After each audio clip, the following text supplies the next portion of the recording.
প্রিয় বন্ধুরা, আমি আরানা জাহান বলছি। বন্ধুরা, আজকে তোমাদের আপন মায়ের সাথে ছেলের রাতের একটি সত্য ঘটনা বলবো। শেষ পর্যন্ত শুনলে তোমাদের ওটা আর স্থির থাকবে না। আমি হাসান। কলকাতা থেকে দূরে এক অজপাড়াগায়ে আমি আমার বাবা আমার সাথে থাকি। আমার বাবা একজন ব্যবসায়ী ও গ্রামের চেয়ারম্যান। বয়স ৫৫। আমার বয়স ৩৩। ১৫ বছর বয়সে আমার বাবার বিয়ে হয়েছিল। আমার এখন বয়স ১৮। আমার মায়ের নাম তানিয়া বেগম, আর ৫ গ্রামের মেয়েদের মতো কিন্তু খুবই লাজুক ও বোকা। আমাকে জ্ঞান হওয়ার পর থেকে এখনও উঁচু গলায় কথা বলতে শুনিনি। আর বাবাকে তো বাঘের মতো ভয় পায়। আমি খুবই ভালোবাসি বাবাকে। আমরা তার চেয়ে বহুগুণ ভালোবাসে আমায়। আজ পর্যন্ত কখনো কড়া গলায় আমায় কিছু বলেনি। মা একটা সময় ভাবতাম অন্যরা আমার কাছে বোকা বাস আসন পায়, কিন্তু আমি পাই না কেন, কিন্তু এখন ভালো লাগে। যাই হোক, আমার আম্মা পৃথিবীর সবচেয়ে সুন্দরী বললেও কম হবে। কারণ আমার বয়সী একজন নারী আমার সমান সন্তানের এত কম বয়সে জন্ম দিলে শরীর ভাঙার কথা। কিন্তু মা সামান্য তা হয়নি। বাড়ির সব কাজ আমরা একা হাতে সামলাই। তবে ধানের বোতলে একজন কাকি এসে সাহায্য করে আমাকে। যাই হোক, আমার আম্মা বাড়িতে সালোয়ার কামিজ আর সুতির শাড়ি পরেন। আমার বাড়িতে এবং বাহিরের সব সময় নিজের পোশাক নিয়ে সংবেদনশীল। কখনো বাড়ির বাইরে যায় না। একান্ত প্রয়োজনে আব্বা নিয়ে না গেলেও বোরকা পরে যায়। আর বাড়িতে সর্বোচ্চ হলেও না বুকে গুলি কোমরে বেঁধে নেয়। আমার কাছে আমার সৌন্দর্য হঠাৎ করে প্রকাশ পায়। একদিন রাতে প্রস্রাবের চাপে ফেলে উঠে বাইরে যায়। আমাদের টয়লেট ঘর থেকে একটু দূরে। আব্বা আমার ঘরের সামনে দিয়ে যেতে হয়। তো আমি তাদের ঘরের সামনে আসতে একটা শব্দ পেলাম। শব্দটা বুঝতে পারছিলাম না, তবে আমাদের ঘর থেকে আসছে। ভালো মন্দ বিচার না করে কৌতূহলী হয়ে এগিয়ে জানালার কাছে এসে দাঁড়াতেই শব্দ কিসের বুঝতে পারি, কাঠের খাটের খচখচ শব্দ হচ্ছিল। আমার বুঝতে বাকি নেই কিসের কারণে শব্দ। কখনো আব্বা আমাকে খারাপ নজরে দেখে নিন, কিন্তু কেন জানি না সেদিন আমি সব জেন গুলিয়ে ফেলি। জানালায় হাত দিয়ে দেখি বন্ধ ভিতর থেকে। তাই হতাশ হলাম। কিন্তু হঠাৎ নজর পড়ল জানালার পাশ দিয়ে টিনের জোড়ায় কিছুটা ফাঁকা দিয়ে ভিতর থেকে আলো আসছে। আমি তাড়াতাড়ি চোখ রাখি তাতে। এরপর যা দেখলাম তা ছিল আমার রক্ত গরম করা দৃশ্য। আমি ওটা ভুলে প্রচণ্ড প্রস্রাব পাওয়ায় দৌড়ে টয়লেটে যাই। প্রস্রাব করে এসে আর একবার চোখ রাখলাম, কিন্তু এবার মনে একটা বজ্র পড়ল। আমার উপর এখন আবার শুয়ে আছে, কিন্তু আমার চোখ দিয়ে টপটপ করে পানি পড়ছে মাটিতে। এটা দেখে আমার বুকে প্রবল আঘাত পেলাম। আমার কাছে কেন আমাকে প্রথম কাঁদতে দেখে আমার অস্থির লাগছিল। ইচ্ছে করছিল বুকে জড়িয়ে জিজ্ঞেস করি কেন কাঁদছ, কিন্তু পারলাম না। এদিকে আব্বা উঠে পড়ল আমার উপর থেকে। আমরা তখন এগিয়ে আসছিল দরজার দিকে। আমি তৈরি করে দৌড়ে নিজের ঘরে গিয়ে দরজা হালকা ভিড়ে উকি দিলাম। আমার ঘর থেকে বের হয়ে বাহিরে পুকুরের দিকে যাচ্ছে। আমার খুব ইচ্ছে করছিল আমার গোসল করা দেখা, কিন্তু সাহস করে উঠতে পারিনি। আম্মা ভেজা শরীরে আবার ঘরে ঢুকল। আমি সে রাতে হাত দিয়ে নিজেকে শান্ত রাখলাম।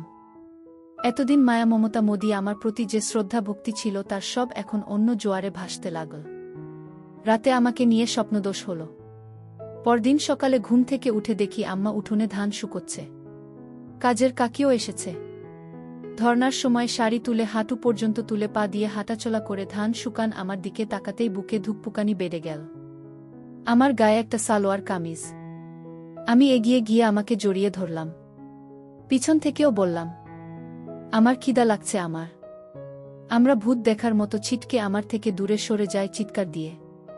পরে আমায় দেখে বুকে হাত দিয়ে স্বস্তির নিঃশ্বাস নিল। আমি ধ্বজভঙ্গ হয়ে দাঁড়িয়ে আছি। কি বলব কিছুই বুঝতে পারছি না।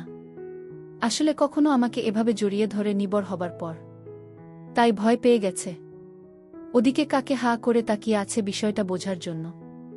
আমরা তখন আমার জীবনের অন্যতম অবাক করা কাণ্ড ঘটাল।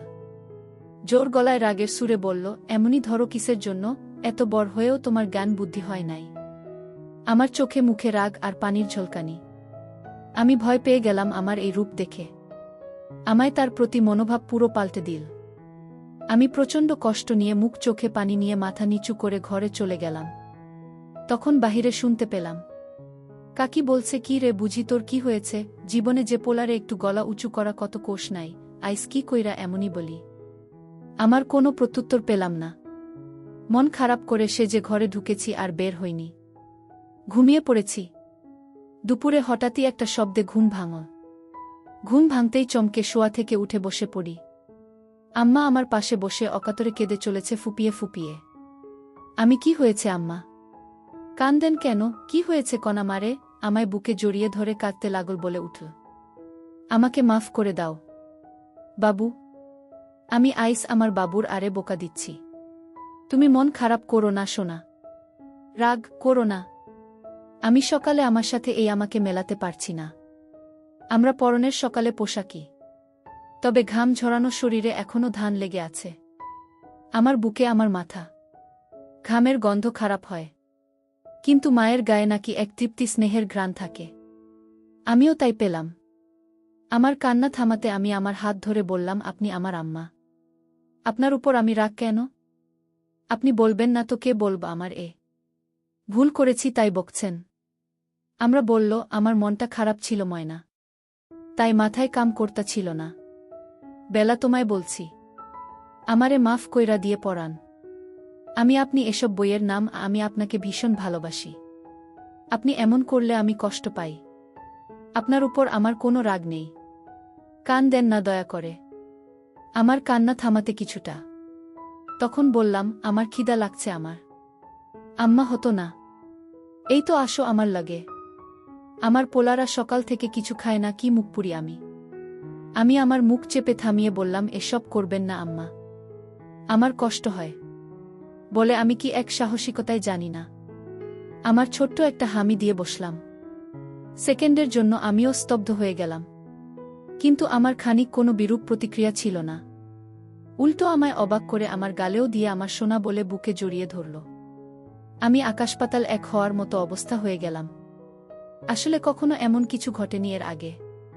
সাধারণ তোমার সন্তানের ধরনের আচরণ স্বাভাবিক, কিন্তু আমাদের বিষয়টা ভিন্ন। এত বড় হয়েছি, কখনো এমন করিনি কেউ হঠাৎ করা একটু অস্বাভাবিক। কিন্তু আমার কান দিয়েও আমি অবাক। আমার হাত ধরেই বিছানা থেকে নেমে নিয়ে বাইরে উঠোনে এক পাশে গাছের নিচে বসিয়ে দিল। আমি গুলি করে বসলাম। আমরা তখন ভিতরে গিয়ে প্লেটে করে খাবার আনন। আমায় খাইয়ে দিল নিজ হাতে, মাঝে হঠাৎ আবার কে দিল। আমার দিকে চেয়ে আমার গালে হাত রেখে, আমি আবার কাঁদছেন। আপনি সব ভুলে যান। আমি না আপনার পোলা, আমারে ভালোবাসেন বলেই তো বকছেন। না হলে বকতেন না তো। আমি আমার চোখ মুছে দিলাম। তারপরও থামে না। আমি আর খাব না, আপনি কাঁদলে আমি উঠে চলে যাচ্ছি। তখনই আমার হাত ধরে বসিয়ে দিল, বল আচ্ছা আর কান্না, বসো বসো। আমি মার চোখ ভালো করে মুছে দিয়ে আবার আমি দিলাম। প্রথমবার দিয়ে সাহস বেড়ে গেছে। মা এবারও কিছু বলল না। মুচকি হেসে আমার প্রতি স্নেহ প্রকাশ করল। আমি বুঝলাম না, অপরাধবোধে আবেগী হয়ে গেছে বলে এই আচরণ। যাই হোক, স্বাভাবিকভাবেই নিলাম। খেয়ে উঠে গোসল করে এলাম নদী থেকে। বাড়িতে ঢুকে দেখি আম্মা গোসল করে কাপড় ছিল ওখানে। গায়ে একটা নীল শাড়ি, ভেজা চুলে গামছা বেঁধে খোপা করে কাপন আছে। তখনই আর এক কাহিনী ঘটল। আমার চোখ আটকে গেল মায়ের পেতে। জীবনে মার দিকে এভাবে তাকায়নি বলেই হয়তো এত সুন্দর আমার নজর এড়িয়ে গেছে এতদিন। আমি তাকিয়ে আছি এক ধানে পেটের দিকে। মা তখন আমায় দেখে ফেলে ও তাড়াহুড়া করে পেট ঢেকে ফেলে। আমার খুব লজ্জা পেয়ে বিষয়টাতে বিব্রত হলাম, মায়ের কাছে ধরা পড়ে। কিন্তু মা কিছু বলল না। কয়েকদিন চলে গেল। হঠাৎ আরেক দিন রাতে উঠেই টয়লেটে যায়। তখন আবার আমার কণ্ঠঘাটের কোচ শব্দ পেয়ে থমকে যায়। কেন জানি না, ভুলে গেছিলাম এই বিষয়টা। এই দুর্দিনের কথা ভেবে নিজেকে একবার গালি দিলেন কেন দেখলাম না। রীতিমতো জানালার পাশের ফাঁকা চোখ রাখতেই আবার সেই দৃশ্য। আমার চোখে মুখে ঠিক আগের মতোই নীরস জানি, একদম নিস্তেজ লাশের মতো পড়ে আছে। আর আব্বা আপনার মনে কাজ করে চলেছে। আমি আর সামলাতে পারলাম না।